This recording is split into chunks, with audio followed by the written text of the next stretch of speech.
Welcome to Ride the Wave, hosted by me, Jeff Fisher, and co-hosted by Mark Robinson, in partnership with the Ride the Wave Foundation. Visit us at ridethewave.org, where we're dedicated to empowering their lives through free resources in servant leadership, mental health wellness, and how to find a purpose.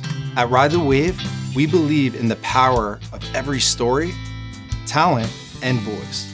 Our commitment is clear: to bridge divides, unite communities, and build an all-inclusive, modern campus for those experiencing homelessness. So let's dive in and ride the wave of positive change together. Hey, what's happening, everybody? I'm Jeff Fisher, and of course, to my right, the man, Mark Robinson. Hello, everybody. Jeff. Hello. What's up, Mark? How are you? Cooling. How's everything? Yeah, doing good, man. Doing good. Today's guest is David Strade, and Dave is friends with Mark. He lives in Morristown. Thank you so much for joining us, Dave. Absolutely, man. No problem. Yeah, it was really some time to chat a little bit in the car ride. So really great to just get to know you a little bit, and really appreciate you just coming on board, man. Just sharing your story, I think, could really help a lot of people. Definitely could, because I've been through a lot. So, yeah, definitely.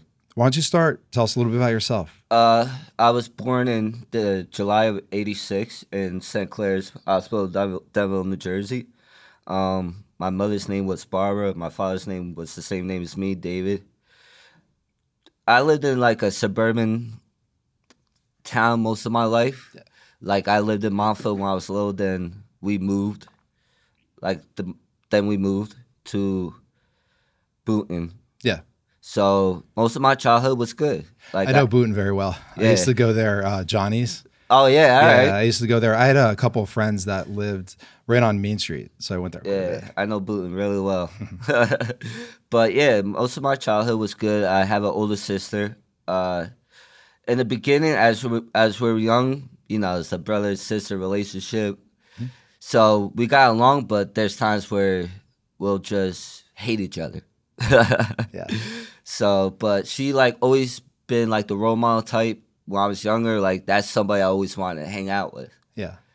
And she'd be like, damn, like, why you always want to hang out with me? Like, let me hang out with my friends. Somebody that you looked up to. Yeah, like looked up to. Nice. Like, that's my sister. Of course I'm going to look up to her.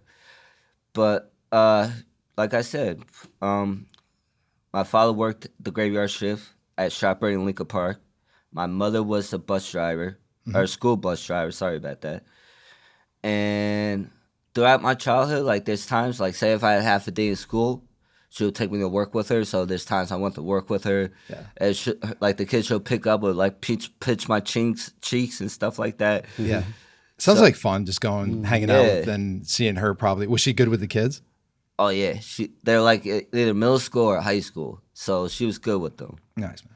Yeah, so but as time went on, I found out my mother got sick. She had cancer. What kind of cancer? Cervical. Yeah. Cervical. Yeah. So yeah, she went to the doctors and sat me and my sister down. Like my father already knew. Yeah. And she said she had cancer. Oh, I'm so sorry. So yeah, just like seeing the stuff she went through, like being in and out of the hospital, like constantly in pain, like, and I feel you. Like my father had to hire a nurse because he had to work. Like I said, he worked the graveyard shift, so he had to hire a nurse to keep an eye on her. He had to buy a pager just in case there was an emergency. Yeah, and so he got his brother to come from, I want to say Maryland. Okay. And he started keeping an eye on her, like watching over her and all that stuff. Yeah. And I was like, must have been 9 or 10 years old. My sister was like in middle school, I want to say. So like 12, 13 at the time.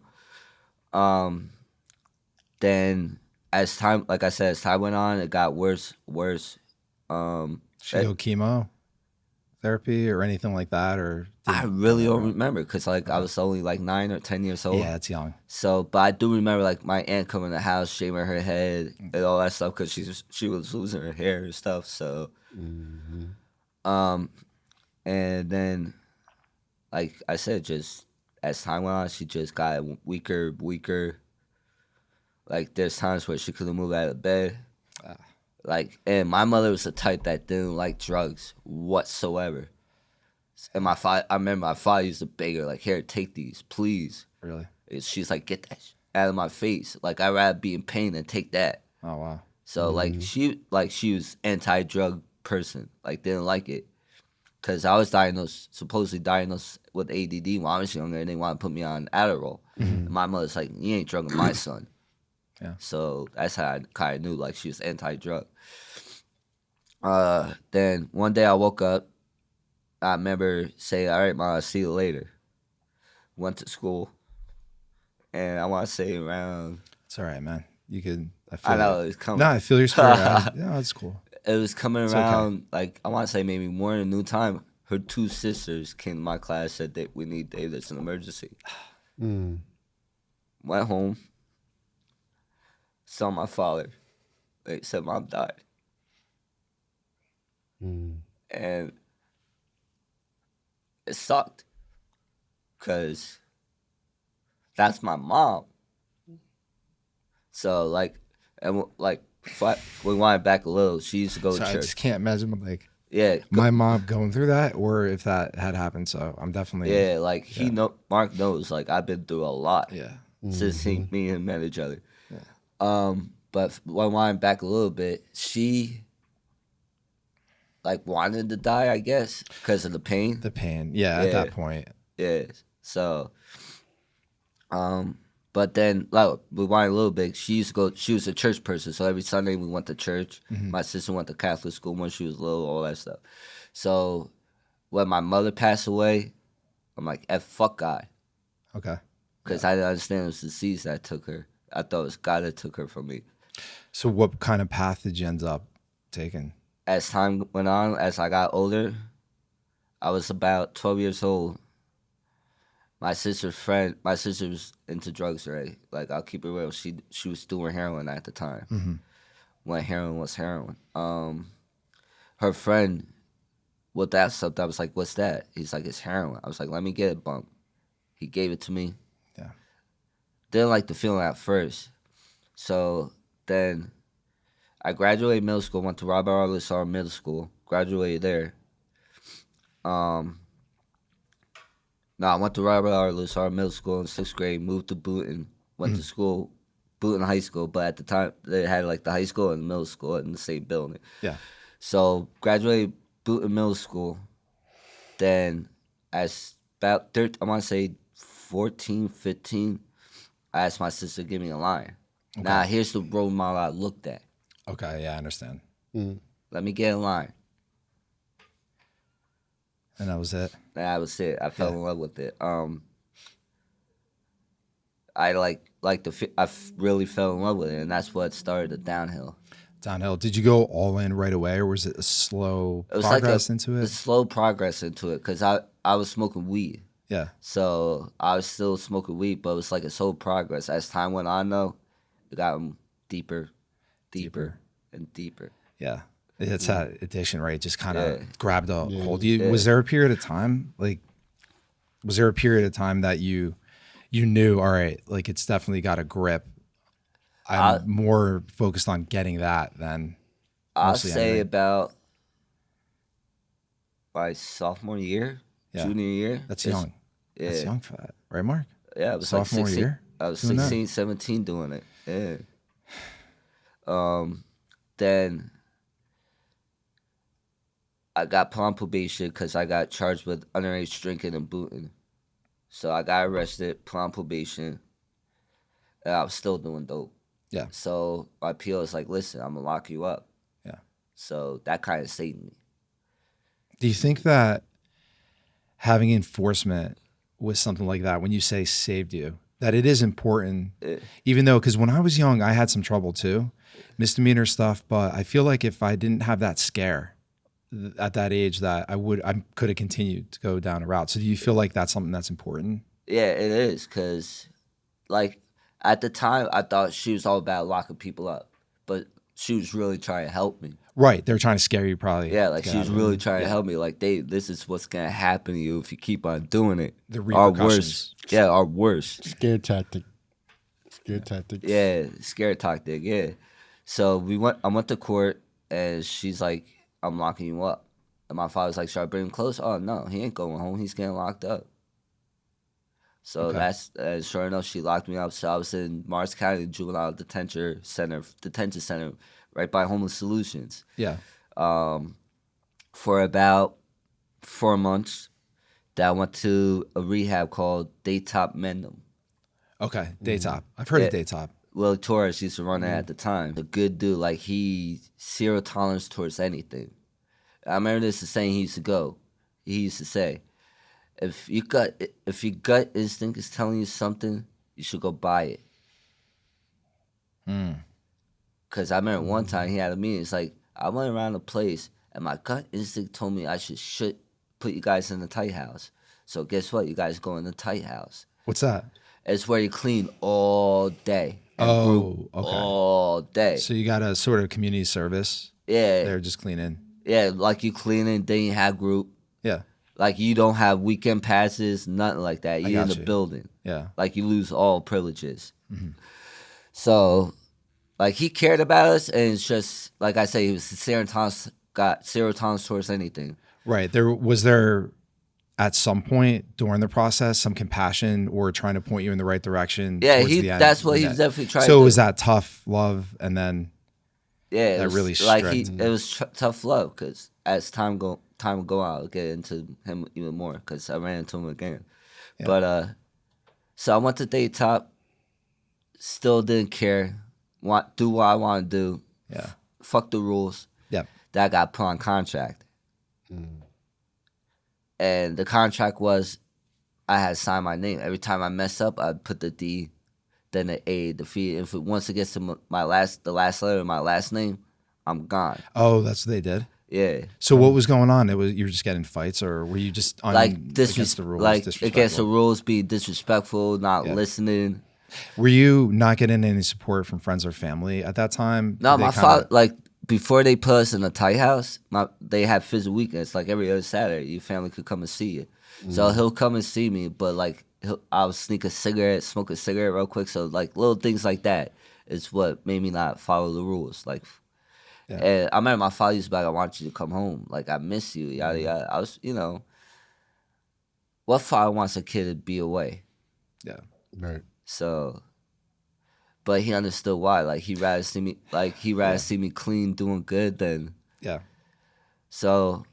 So you leave that, you get out of there, and when you're getting older now, what's happening there? Like the dynamics in your family, or what's leading you more to get into the streets or something like that? Because I know we did touch upon fentanyl, which we can get to and stuff like that, but I don't want to cut you short. No, we can do that if you want. No. Like so you get out of there. Did you have a series of in and outs, or what was going on? Yeah, I've been in rehab since 17. What is it's just, if you were to describe the feeling of the addiction, is it possible? I once was at an assembly when I was a kid. I mentioned on the show once that somebody told me it's like holding your breath. And then like when you need air, you kind of, it's that strong. Is it just take over every aspect? It takes over everything. Like you're selfish. You steal from people, like people that really love you. Yeah. Like you do anything to get that next bag. And it could happen to anybody. Yeah. It could happen like to anybody. you're willing to beat a drug dealer, put your life on the line for a freaking bag. Really? Like it gets bad. Yeah.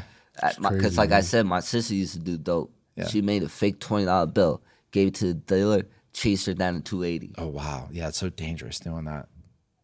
It's crazy, man. So, so literally you do got some- she told me, I don't know how true it is, but she told me he got in the car and literally chased her down to $280 because he realized it was a fake $20 bill. Yeah. Do you have any examples of like some things that happened to you that were pretty intense? Or pretty intense? All right. I just turned 21, like about a couple months at the time. Me and my manager at the job I was working at McDonald's. It's like, yo, you want to go out and have some drinks? I was like, all right, bet. He's like, all right, after work, We'll go out and grab some drinks. I'm like, all right. We were drinking and stuff. I started feeling tipsy. So I was like, you know what? Let me call a cab. So he's like, no, I got you. I'll give you a ride home. I was like, you sure? He's like, yeah, I'm good. I'm like, bro, you're a little tipsy, bro. I don't think that's a good idea. Yeah. My dumb ass still went with him. Oh, yeah. Sure I see. enough, I fell asleep. Next thing I know, I'm getting dragged out of the car by 2 people and the cops are everywhere. Wow. And I'm looking at his car is like almost wrapped around the tree. You're lucky you're alive. Yeah, the cop Lucky told me you're another alive. 2 inches, you'll be in the bag. Wow. Just 2 inches? Wow, that's Another 2 inches. crazy. You're meant to be here, Dave. We're glad you're here sharing your So- story. There's people here that are Definitely going meant to to be learn here. from this because it just goes to show, like, just even if you're trying it and whatever intentions you have, it could just grip. It could just take your soul, spirit, just everything. Yeah, so It's crazy. Yeah. like most of my life, I've been in and out of rehab, not caring, putting my family through hell. What made you not care? The addiction, of course, but do you think that, did you feel, or did your mind kind of make up the feeling of everybody's against me? It's me Yeah. versus the rules. Nobody cares. Something Nobody like that. cares about me. So it was Fuck self-centered. them. Yeah, like, I'm gonna like do that. what I want to do, type shit. Yeah. Yeah. I got you. So then 22, I got back in the dope again. I was doing good for a while, but then that's when fentanyl started to come out a little bit. Yeah. It wasn't big as it is now, but it Yeah. was around. So Do you know how long or how quick that took? honestly, just start? I have no idea how long Okay. it took just to spread like the way it spread it. Yeah. Because in Booton, I lost some friends I went to high school with from fentanyl. And like these are people I went to school with that didn't do drugs. Yeah. I don't find out. Like, you remember such and such? Yeah, how's he doing? Oh, he OD'd. What? Wow. Yeah, off of fentanyl. Like, it hit the suburban area so hard. Yeah. Not only the urban area, but the suburban area so hard. It's not funny. Like, it's dangerous. It Yeah. really is. And it's affordable too, right? It's cheap. Like, So they make yeah, it cheap. You could get like $3 bags, $6 bags. So basically, fentanyl is extremely more potent than anything like heroin, and it's cheaper, and it's just ravaging the streets right now. It's just an epidemic, big time. And you Yeah. know, I had seen there was this young girl, and it's the thing where kids were buying drugs, or they probably still do, on like Spotify or something. She was at college, never really did drugs, got a little sleeping pill. She got a sleeping pill, which she thought was, and only took a quarter of it, not even the whole thing. And there was fentanyl in it. So right there, it's poisoning. It's strategic. Yeah, like now they put I look at everything. that, and I look at that as, all right, that's a guided. Yeah, like now they put in everything. Weed, everything. See, I didn't have that. I had my experimental phase, but there was nothing like that we had to really worry about. So you have to be very careful. Very Is there careful. testing for that? Like test kits? Like yeah, portable? there's test kits, but Okay. It's crazy. yeah, there's drug test kits for it, but how can I put it? Like, I guess people think who they get it from, because they know that person or whatever, they're good. Yeah. But look, they don't know. You don't know who they get it from or that person gets it from. I know. Yeah, there's no way to know the source. Right. Right. And would you say that, like, as potent as heroin is, would you say it's 10 times, 20 times, 30? Like, if you had to, I'll say put it's a- like 10 times Wow. worse. 10 times 10 stronger. times Because stronger. when I started doing it, it was heroin. yeah, And now it's like Fetty. yeah, So that's crazy. That's yeah. I just find that really just the devastation, and that it just must hook. I mean, you probably don't even have a chance if you just try a little bit. It's just got you. Like, even right a little there. bit, it'll take some people out. Yeah. And have you seen Just any? like a little bit. Yeah. And you've been sober for Since February, I'm be honest, I had a little slip up because of my mom's birthday. yeah. I remember you saying that. So my sister's like, don't use that as an excuse, especially on our mother's name. You're right. right. So Yeah. It's how you get back up, and Yeah. congratulations. I for haven't being sober touched it since since then. February 6th, though. Good for you. Good for you. Congrats, That's man. tough. That's tough. It Not a is. lot of people. I'm glad you're here, Dave. I really am. And that's the first time I almost had a fatal overdose was Morristown. Yeah. Right in the green. Right in the green in Morristown. So Yeah, fentanyl is around there. Yeah, it was around the time when fentanyl started coming out. And here's somebody I knew.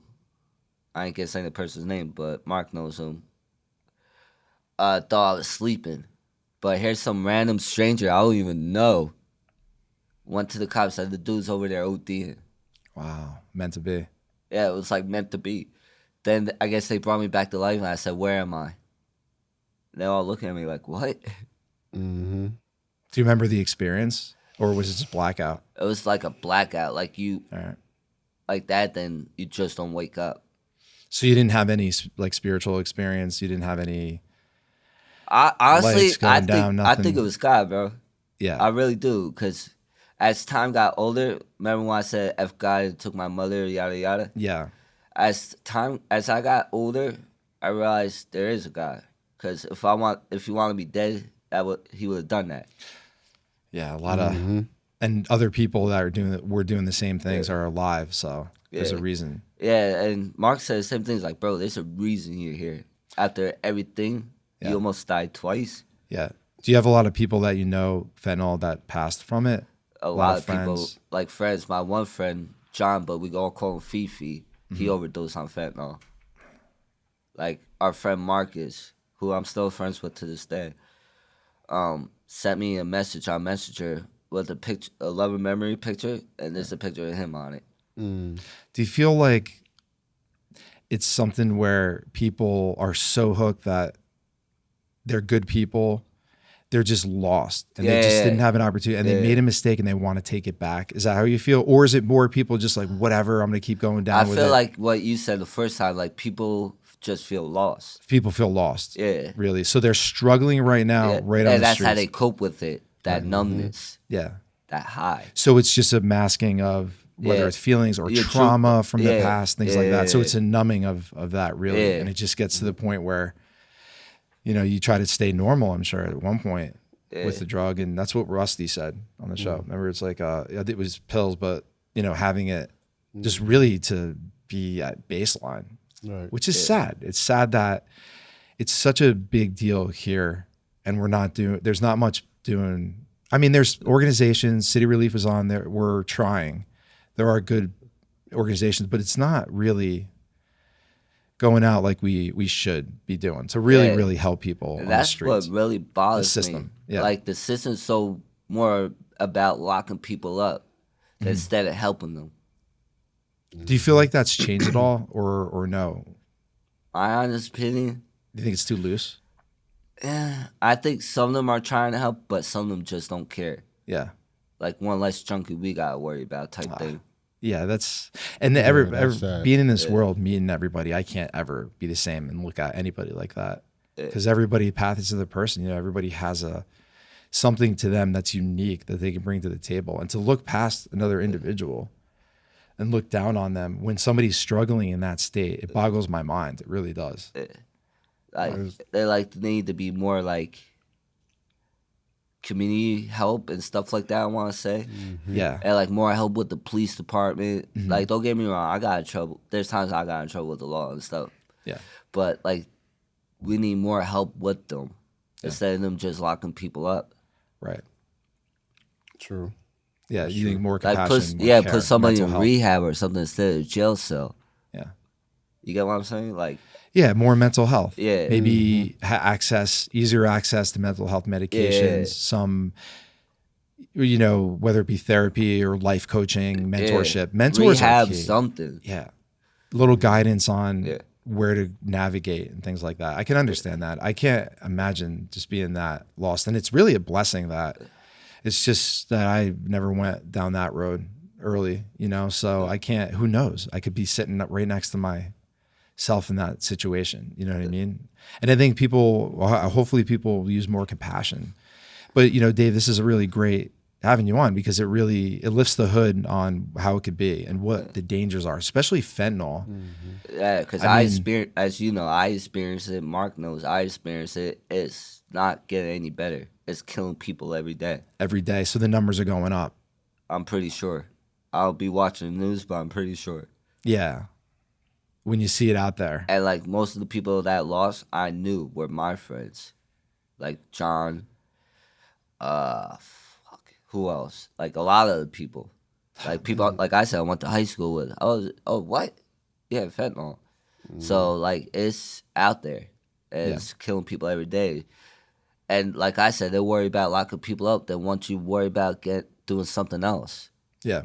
You mentioned that Suboxone. Oh yeah, I take Suboxone. And could you describe a little bit of like what that is and how that makes you It's feel? like it comes in a strip or a pill. I take the pill form, where you put under your tongue and it dissolves. What it does is it blocks the opiate, like the craving, all that stuff. Okay, it blocks the craving. Yeah, Gotcha. the craving and all that stuff.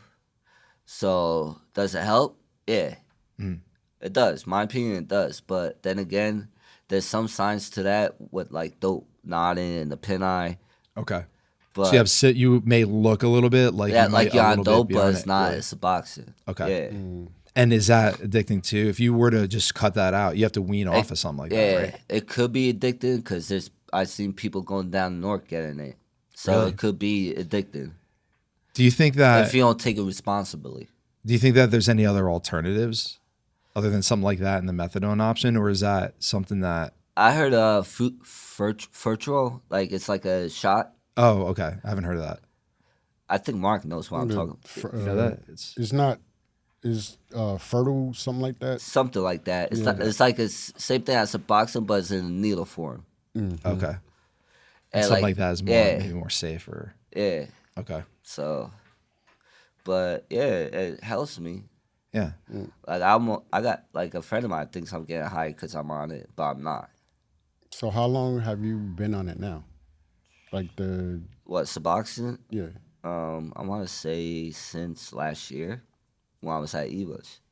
Okay. So And switch gears a little bit. You live with your sister. I saw not my blood sister. not your blood, but like a friend sister. Yeah, right?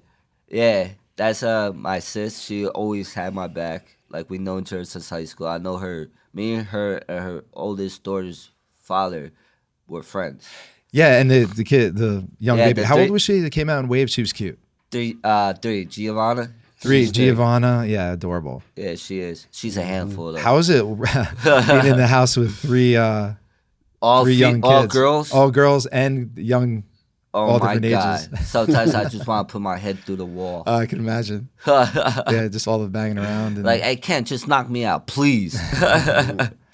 Nah, but I love them. Yeah, that's They're good. my nieces. I love them. no, you're a so. good man, Dave. I think that you're trying to do the right thing, and it's tough, and you keep moving and keep moving forward, and like hopefully there's somebody that can learn from your story, and I think that's your purpose, really. Yeah, I just want to get my story out there because, like I said, it's killing people every day. Every day. Yeah. It's sad. Like, my sister's in active addiction. And Really? I got to worry about every day if she's going to get that kind of bag. Yeah, And she was, before she got back into it, when we were living in Rockaway, she was clean. Before I went to Damon House, all that stuff, she was clean. yeah. It just seems like such a revolving door. Then she found out she had cancer.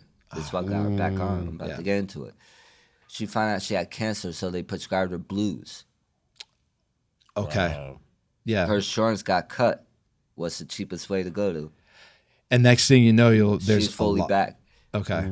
Yep. So was there a lot of money being spent on the blues, and then a lot of them, and then went to heroin? And No, I back think to that, what or I guess she never kept up with her insurance, so they just cut her off. oh, she was getting it prescribed. She wasn't paying for it. No, on the street no, or she was nothing. getting prescribed because she had cancer. Yeah, so they they detected it, took it out, and gave her and prescribed her the blues.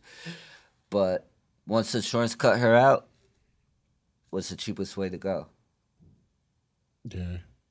Yeah. Yeah. Who's making also profit from all the blue? Who's making profit from all of this? It seems like. Pharmaceutical Yeah, companies. pharmaceuticals. Yeah, pretty much. But Hospitals. also too, it's like double fold, because then you'll have the cartels or the drug dealers that are on the street. So it's literally like double whammy coming from all angles. People do not have a chance, and it's wrong. Yeah, It really is. it is. It really is. That's why, I want to say lock people up, but at least try to get the streets more safer.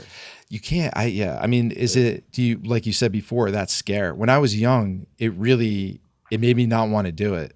And I was like at a crossroads. So if people don't have repercussions for certain things, there just has to be law in place. Yeah, that's what I'm saying. Like, and enforcement. Yeah, that's what I'm saying. Like, if you gotta lock somebody up, I understand. You gotta lock somebody up. Yeah. But if you don't gotta, like, maybe try to help them, direct them towards the right way. Do that also. What do you think the Right, reason is? right. What do you think the reason why it's so loose? And it's Honestly, getting more I loose? think it's the government. Honestly, because they want to wipe out. My opinion, I could be wrong. I might get arrested for this, but No, and just so you guys know, No, it's not a right. direct reflection of Ride the Wave Foundation at all. What we're talking about is just personal opinions, things like that. Right. It's not a knock at any government. No, you could say anything you want, but it's not a knock at any particular association. Yeah, it's really just open talk. So go with what like you're my saying. opinion is the government. Okay. They want to wipe out all the junkies. My opinion, Okay. and make the United States safer. But then people are going to be getting addicted young and then just being right there too. Yeah. So it's It's very how I'm difficult, breaking but- cycle, like you said. Yeah, if you could break the cycle, keep it up. That's You know, why I we want to encourage put you. my story out here. If any young people out there, don't ever get introduced to drugs. That's why I made a mistake. Yeah, it's not worth it. Yeah, it's really not worth it. It brings nothing but trouble, a police record, fucking drama, family worrying if they're gonna get that phone call. What do you think All the toughest is? Do you think hurting your family was the worst, if you had to say? Or- Yeah, I would say hurting my father. Yeah. Yeah. I would say hurting my father. That's right, man. You know 'Cause- what? It wasn't you. It's not you. It's the addiction. Cause he's like, I didn't raise my kids to be like this. Cause it was hard when my mother passed away. It was just him raising both of us. Put clothes on our back, food on the table, roof over our head. Yeah. Make sure everything's paid off. So it was just him raising two people.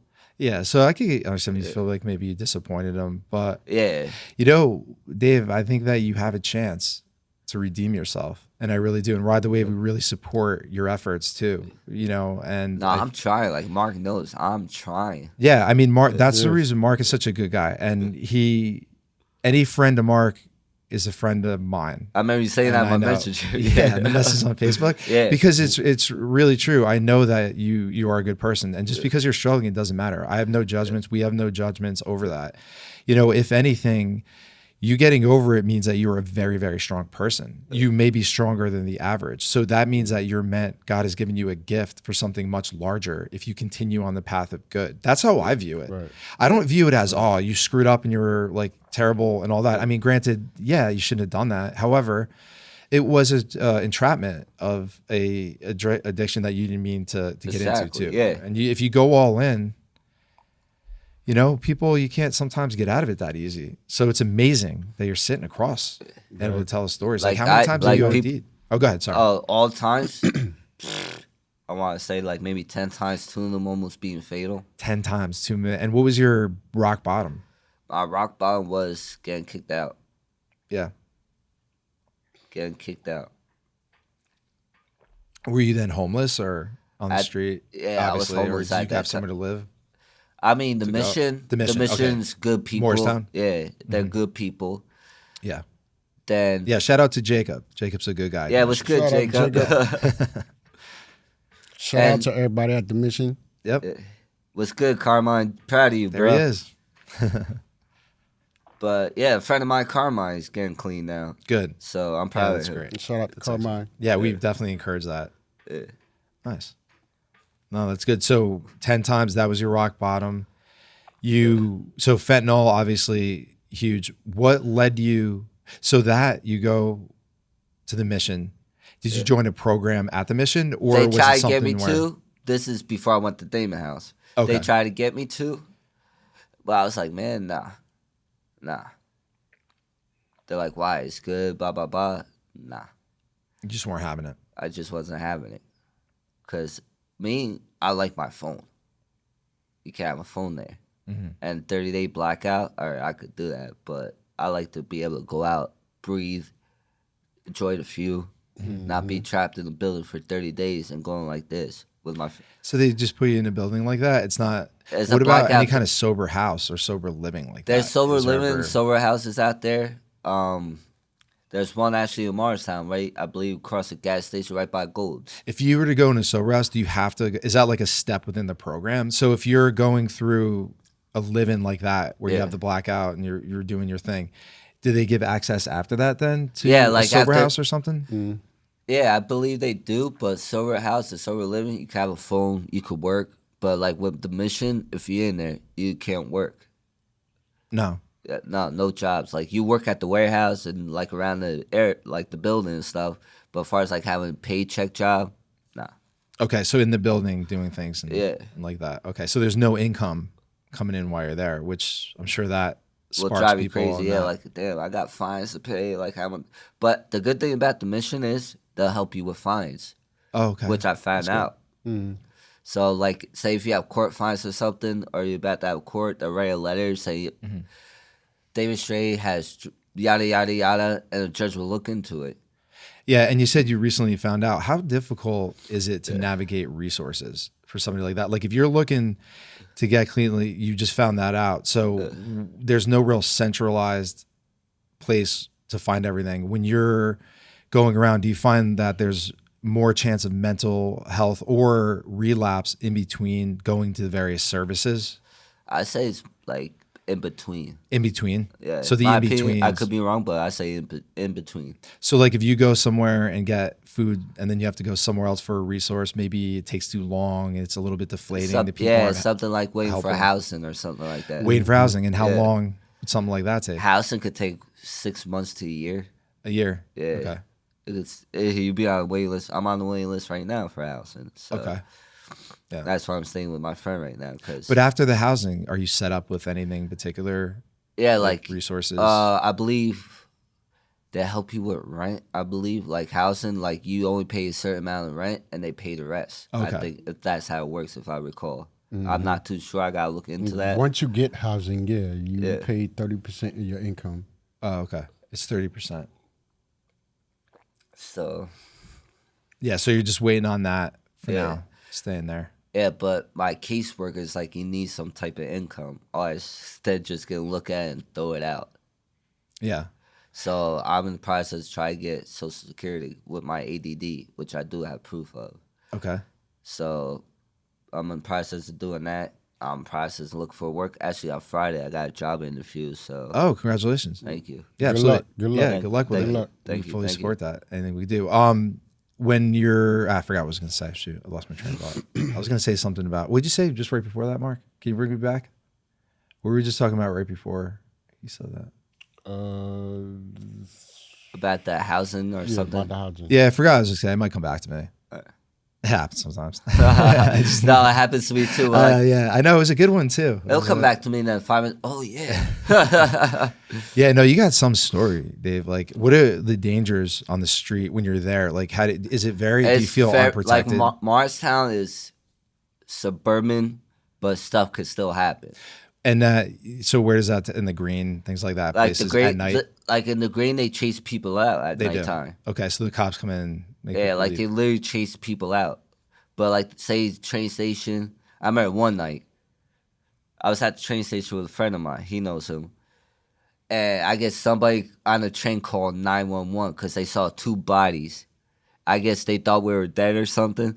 So somebody called 911. All I hear is walkie-talkie. You got to be careful by the train. Yeah, I'm looking, and they're like, "Oh, all right, is this dude alive?" I'm like, "Yeah, yo, such and such, huh?" Oh yeah, we got a call from saying that you guys were dead or something like that. probably All we missed saw it. was like 3 shares, 6 Morristowns. Oh, wow. Yeah, You probably did. You probably guys did look it. But yeah, there's been incidences where people falling asleep on the tracks and stuff like that. yeah. It's You know, they dangerous, just- like you said. It's really dangerous because Yeah, it could be very dangerous. you could roll over and go on a track, and the train don't. Next thing you know, you lose a limb or something crazy Yeah. like that. Yeah, It's crazy, man. This is When I was a kid, I used to drink. wild on the world train. out there. Yeah, it is. It's really. And were you ever in Patterson or any of those type of I was places? actually where in that- Patterson, called Tabba Hall, not Tabba Hall, Turning Point, 20-day program. Okay. Yeah, I've So- heard of Turning Point. Yeah, and there's this dude Bones, one of the staff members. I remember the day before somebody leaves, he's standing against the wall. He'll talk or whatever. And I remember he's like, out of you 5, only one of you's gonna make it. The other 4, Statistically. I'll be seeing you if you're lucky.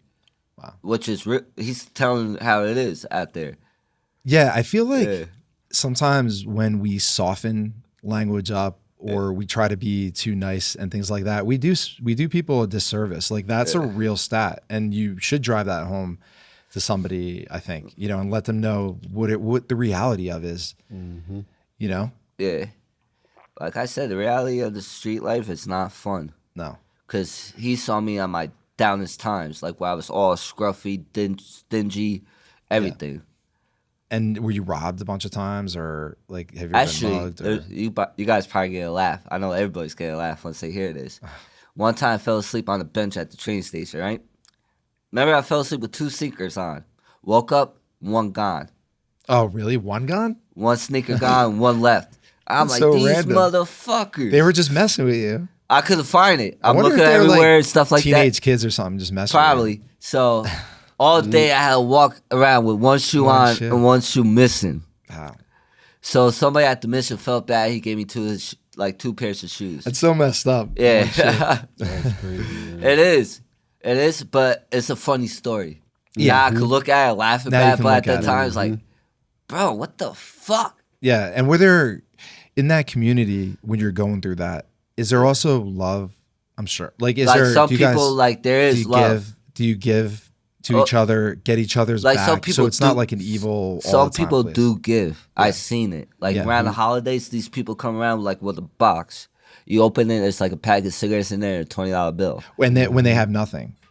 Like, yeah, when people don't have nothing, Right. like people they see on the green or whatever, and Yeah. they know, they'll go up to them, get in a box, like they open it, be a $20 bill and a pack of cigarettes. And in that's there. nice. That's amazing. Yeah. Like somebody that is so tapped or so in that position that they would go ahead and give that. And I think that's important for people to understand that, like, even though in that world, all that's going on, there are good people that are underneath that are just going through.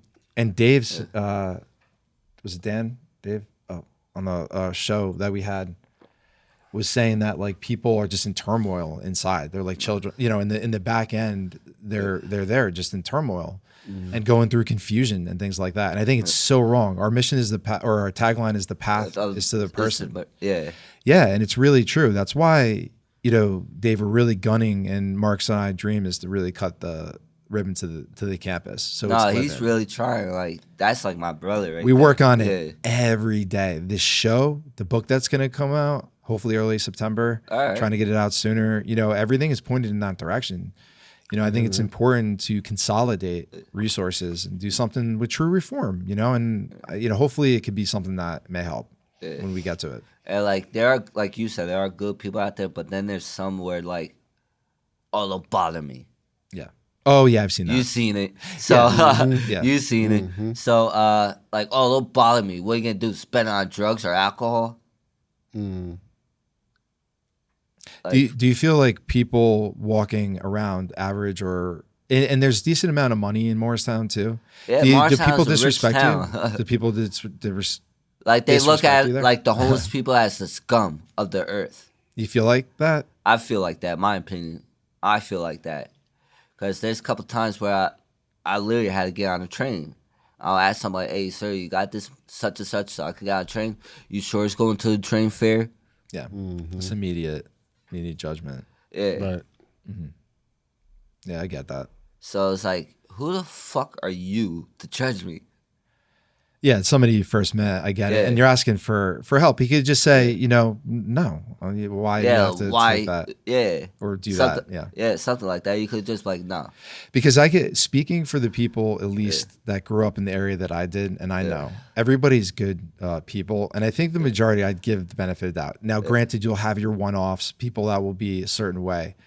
But I think it's a lack of understanding and a lack of really going outside of the box to connect with somebody, too. I think that everybody's in their mindset of, I got to go. We have the kids, work. That I understand too. Like sometimes they're in a rush, but yeah, like it's distractions. But the problem is we're not looking. We got blinders on to what's really going on around us while we're in our phones and we're doing our thing. I think like that. That's what I would say my side maybe. It's not, oh, we hate, people just don't do it. Oh, we got kids now, money, can't donate, stuff like that. I feel like I understand that. education. Yeah. Some people can't like donate because they got kids or whatever, bills, mortgage or whatever. Yeah, so I don't think it's all like that, but granted, you'll have your people that'll just assume that. And I guess in a little bit of defense, seeing somebody like that, you do wonder. So if anything, probably food or something like that, just in case, because that's how I am. If I were to give, say I give 20 and that person died that night on an overdose, I don't know it, but I like you feel like, damn, I gave him that money and killed him. Yeah, it's like a potential that could happen. So when you don't know somebody, but being rude though is unnecessary. Yeah, that's you could have some I'm compassion. like, hey, bud, listen, don't want to give you this. I think maybe you're having a hard time. Yeah, but like, are you hungry? Nice. I could get you something to eat. Right. Or like, you said for a train fare. All right, take a walk. Look, with me. I'll actually give the money to the conductor for the fare, or I'll watch you. I'll do it myself. Put it in, like that type. of thing. There's people were at Starbucks. I was at Starbucks. A lady literally tapped on the table. I looked up. She's like, "Are you hungry?" I was like, "Yeah." She's like, "What do you want to eat?" Yeah. It literally got me something to eat. See, there is that. Yeah. So I know there's good people out there, but then there's some that's just like judgmental, but they don't know you. Yeah. And what's the hardest? So when I knew what that was a while ago. I just came back what I was gonna ask. What's up? When you were saying that you were out and you were not having a job, then when you're going to get a job because of your background, what happened? Like, can you not get a job then? I'll keep it real. I'm a convicted felon. Okay. Back in 2012, I got unlawful possession of a weapon.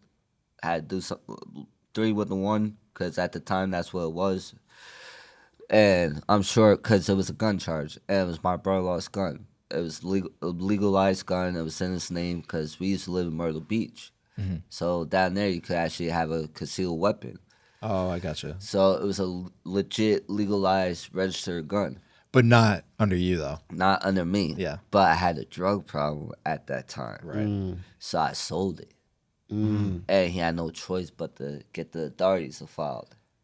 Yeah, because that could come back on him big time. Him, God the forbid, serial number could, even if you scratch it off. Yeah, that's bad. Yeah, all they gotta do is trace it from the bullet. Yeah, and that just shows how you weren't thinking and what it could do. That you would do something like that to somebody that you care about. Yeah, but that's why I remember I got locked up. Rewind back, I got locked up 2012. My father came and visited me. You should thank Kesey. I'm like, fuck that motherfucker. He's the reason I'm in here. He's like, fuck him. He's the reason you're not facing 10 years.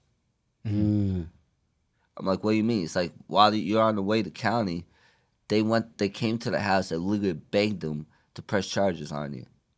And he wouldn't do it. Oh, he didn't press? Wow. He had a report stolen because it was legal. So that right there, he had to. But they like literally beg, like, please just press charges. No, I'm not doing that. That's crazy. So that's why that's the only reason I wasn't facing 10 years. Gotcha. Okay. I got 3 with the 1. So. Right. So when you're if you were in a sober house or like you had said in Morristown or wherever you have to work on site, like I had said, how difficult was it for you to get a job with your record? Yeah. It's really hard. Really hard. So now, especially in Morristown. Now you can't get a job. So basically you're stumbling up there. You're in a place where you can't get money to pay your fine, certain things. Granted, now they'll help. You didn't know that until recently. Like I think you gotta be in the program though for the mission to help you. I think. Yeah, there is a 12 to 18 week program at the mission. Correct? Is that right? 6 months to a year. 6 months to a year, and all live in. You have to stay there. Yeah, you have to stay there. It's a 30-day blackout. It's like this at work. It's pre-program where you sleep in the chapel with the overnighters. Okay. Then if they decide to keep you, you move upstairs. Then that's a 30-day blackout. How many people are allowed? Do you know? Is there a limit? Or overnight? I know for overnight it's a limited. Yeah, because of COVID. It's not and all as much that as you would think. Because of COVID and all that stuff. But what about the program? Do you know? I think it's program. I mean, the program is if they got enough room to add people to the program, then that's what they'll do. Just make sure you're in the mic. Yeah. And also, there's transition where, like, say if you graduate the program, you move to the 4th floor, and you could save money. Oh, okay. You could go out, get a job, and you save money and stuff like that.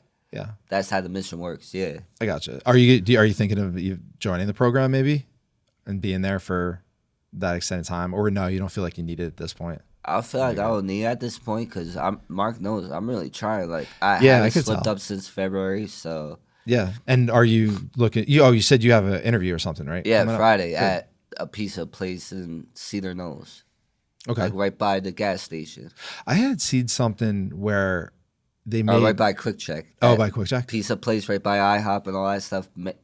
Oh, I've seen yeah. that. Next door on the other side of Yeah, IHOP. yeah. So what are you gonna do? You're gonna make the pizza? Or you're gonna wait? Nah, give me tables? counter help. I can't. Counter help. I don't know. How to Me, twist I'll it? mess up the pizza. So. I would too. That's funny. No, good. Yeah, look, as long as you're trying to do the right thing, I think that's great. Do you have any like dreams or aspirations? Is there something you want to create, or you Honestly, know, I know, my dream is I'm a big fan of Bar Rescue. oh, bar That's my Rescue's cool. show Bar Like- rescue. Yeah, bar open rescue. up a You ever see restaurant? that? with John Taffer. You saw like- that, Mark? Yeah, that's a good one. I like Like that one I too. like it when he lights people up though. There's That's a what I strategy. like. But yeah, There's that strategy, breaking it down, and break them, yeah, then rebuild. the other guy that's really popular. He's on everything. The chef. His name is giving me Ramsay. No, yeah, is it whoever? Gordon. Gordon. Not Gordon. Is it Gordon Ramsay? Maybe. Yeah, when he goes Yeah, in. Gordon Ramsay. Yeah, it's Hell's that military style. Like you go in, you break it down, break somebody down, and to realize, get them to know what's happening. Like this is disgusting, blah blah blah, and then they build it up into a dream. Gordon Ramsay. Yeah, I remember Hell's one Kitchen. episode, Bar Yeah. Rescue though. Like you know how you be outside watching. Yeah, I remember this one episode. I'll never forget. Somebody just touched raw chicken. yeah. Touch a plate, put on it, boom, put the food on it. He ran out of that fan so Oh, yeah, you quick can get and somebody ran really sick. inside. It's pretty You funny. could fucking kill somebody that way. Grabbed the plate and threw it on the floor. Yeah, yeah. I like bar rescue. I haven't seen it in a while. So what do you It's want to? like, you know, that's not the dress code. You could seriously get burnt dressing like that. A short sleeve and shorts. So is that something that you want to have a place of your own, a restaurant? Yeah, one day. One day you're looking to do that. Yeah, one day. Honestly, I want to like just own a bar or whatever one day. Yeah. Cause my father, he drinks beer. He ain't no alcoholic. He just likes to drink. So I've been around the bar scene all my life. Yeah. So like it's like busy. I like to stay busy. Yeah. If I you're don't like those jobs where you just, all right, like McDonald's or something. Let's say, where Yeah. it's the slow days. Yeah, and if you ever get to the point where you're feeling much better and Yeah. you're maybe with finances or anything like that, there are free resources through like the Small Business Administration, their score. You can get a little board, get an LLC. Yeah, I don't know really. I have not built up any kind of restaurant or know anybody really closely Yeah, that's the that thing. I has don't even bar. know if you It's need tough. to go to school to own a business. It's probably not easy to run a bar, especially around here. I'm sure there's a lot of codes, a lot like you yeah, have it's to. a lot of you probably have to COVID's buy one going out. on. Yeah. Yeah. No, we support that. I think that whatever you'd be surprised, man. I mean, Mark, right? Did we ever think we'd be sitting like this, doing this? I didn't. No. So really anything's possible. Yeah, I didn't know. I didn't think I would make it 38. And you're Here I sitting am. there. Yeah, I think sitting it's right for a here. reason. So If you were I to think I'll tell, make it to 21. really? Yeah. I'm glad you're here, man. That's my boy right here. Watch the mic. Yeah, put it closer. There we go.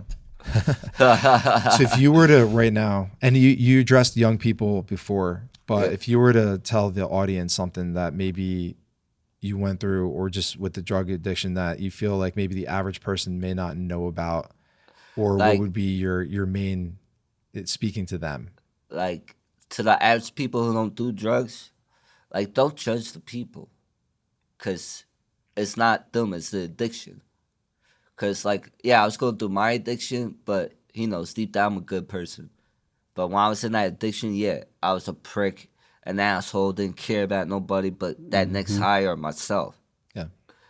So like before you judge somebody, get time to know them. Yeah. Yeah. And if you have if you have somebody in your family that's dealing with addiction Yeah. and things like that, also don't judge, because there are family members who judge their fellow family members because they're on. I'm saying help them out. Yeah, Say, that's get them help. Get them resources and things like that instead of kicking them out to the street. Kicking them to the curb or disowning them. Get them help. Yeah, you may That's not what they understand need exactly. more than anything else. Give them that tough love. Give them help.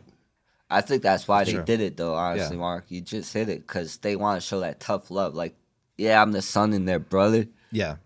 but this ain't my son or my brother. I think sometimes parents, and I guess I get it to a certain extent, like want their kids to do so well, and they're so afraid of it that their insecurities get projected out, and and some parents may want to vicariously live through kids or something like that. But I think that if there's not an understanding of what somebody's going through, then some compassion, but education too prior. Yeah, as young as you can, just here's the Like, dangers. drill here's it, what's going on. drill it in them. Yeah, I feel like if Chris and I have kids, I'd want my kid to meet you and to sit down and have a conversation with definitely someone talk like to you. him, tell If him, we ever, God willing. Yeah, like when you get older, you want to end up like this. Right, Yeah. because it's important, and it's, I think, really important to put hands on and to go out there. And it's totally different when you're walking by and just seeing somebody, and when you're engaged in the community. Like, Mark has been doing a really great job of introducing me to people, and he has a really good network in the community of good, genuine people. Yeah, they Which are. is amazing how we line up with that, like at our, networks. But, Dave, I'm inspired by you being here and being clean since February. I think that's amazing. That's all I want. Anybody says. Honestly, that's all I want for my sister too, because she done it before. Yeah. I'd seen it, Yeah. and now it hurts. It really hurts. That's why I said, like, take the time to know somebody before you judge them, because you don't know what they're going through. Yeah. Right. Yeah. And if you had to say something to your sister, like personally right now. I love you. Just get clean for your kids, please. That's it. Yeah, and we support that. If there's anything that the Ride the Wave Foundation, Mark, myself, could, just help out a little bit, whether it be point you in certain resources or just anything like that. I know it's your birthday, man. You're celebrating a birthday, right? What was it? Sunday, yeah. Happy birthday. Thank you. Happy Thank you. belated, Absolutely. happy belated. Thank you. Belated, exactly. Happy belated. Thank you guys. Yeah, man. Dave, you're the man. Hey, look, really appreciate you coming on. No problem. Thank you so much. Thank you for having me. Yeah, it's absolutely Appreciate you, been a Dave. pleasure. And it's something that is eye-opening, and I'm learning just more and more about what's out there, the type of struggles that people go to. So it's very informative. And it really is amazing that you're on here. And don't worry about what anybody else says about anything. Keep your head moving forward, eyes on what you got That's in the what future. he tells me. My boy Chris tells me, like, fuck whatever other people think, bro. Just do your thing. Yeah. Dave, thank you so much. No problem, You're man. the man. Thank you for having me, Yeah, Jeff. absolutely. Everybody, thank you so much for tuning in. You guys, you take care. Thanks for riding the wave. Till next time. Next time, take care. Thank you for tuning in to Ride the Wave.